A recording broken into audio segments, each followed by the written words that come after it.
জামাত ইসলামের বন্ধের উপর হামলা কেন?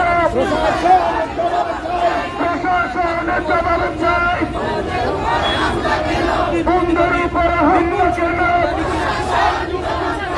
মানুষের নিরাপত্তা নিশ্চিতকরণ করতে হবে। নারীদের নিরাপত্তা,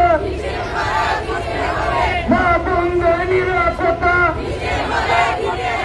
মা বোনদের সম্মান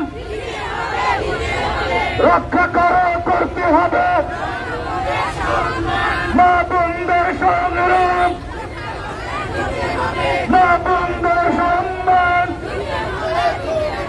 হামলা করে আন্দোলন বন্ধ করা যাবে না, বন্ধ করা যাবে না। হামলা করে আন্দোলন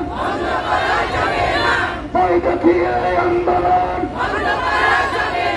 বই দেখিয়ে আন্দোলন সন্ত্রাসীদের আস্তানা ফিরিয়ে দাও, ঘুরিয়ে দাও সন্ত্রাসীদের আস্তানা, সন্ত্রাসীদের কালো হাত